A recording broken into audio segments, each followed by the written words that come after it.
I thought I'd go over the RM I'm working on here and explain a couple things up close. There are a few changes to this machine that over its predecessor, the RD. Specifically, there's larger ways, so it can support, it has better support that way.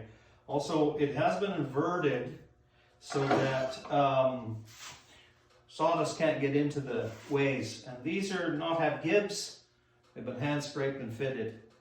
And there's button oilers, much like the oilers for a a Bridgeport or something like that. You can see the little button oiler here goes into the ways on a zigzag, so oil never is open. It's not contaminated by anything. These are the handles that allow the table to slide open. Built-in switch gear. There's probably enough room in the switch gear department here, which is casted into the machine to handle my VFD and enclose it entirely. So here you can see how it's manufactured. There is no gibways. These are hand scraped and fitted, and the button oiler oils that internally. On the model before this, these were on top, and so sawdust could slightly get in this. This is completely encased.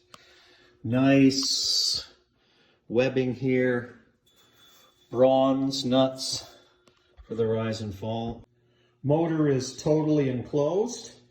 On the previous model, the motors hung out on the outside, and so this is an improvement in terms of that. Although it's the same fence as the predecessor, the RD fence, probably the best jointer fence ever designed. Now this did come equipped with a bridge guard, a pork chop guard. And honestly, I've become to love bridge guards, the European guards. And so I'll be swapping this out, but I'll show you. So this is actually how Wadkin took care of it. They went into the hole that the bridge guard would go into, and then they pivoted off of that. It's I've run across two of these, and they always work terribly. So here is a bridge guard. Funny that I buy these things and not owning a machine, and it is an RZ31 solid brass. I have that. I don't have the part that holds it, but I've fabricated those before. Now, the pork chop guard was just held in place with British Standard Whitworth 12 pitch, and it pushes on a little slug inside here. You can see the plug right there. That's so it doesn't mar the shaft. Now, this is the handle for the bridge guard.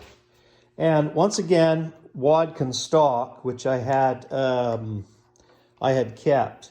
And it is the right length to make the bronze piece protrude and pinch on the rise and fall post, which will hold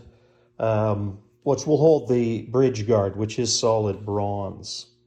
Here you can see it pushing the bronze piece. And the reason they do that is so that it doesn't mar the shaft. It can also index this to keep my bridge guard straight. And here you can notice the skewed knives. Isn't that beautiful? And so with this one, I'm just going to clean it. So I've just been cleaning the surface, and I've added Odie's oil, the original stuff, and it reinvigorates that that finish like crazy. Here's the area that is not done with Odie's oil, and then here's the Odie's oil. What a difference. I mean, look at that sheen, right? It takes all the oxidation off, and I think that's the way I'm going to leave it. At any rate, she's a beauty. There's still quite a few things. I've got knives coming, I've got a VFD coming, and as I said, I've got to make this. There's a few parts missing on the fence, but I'll post as I go along. Anyway, thanks for following.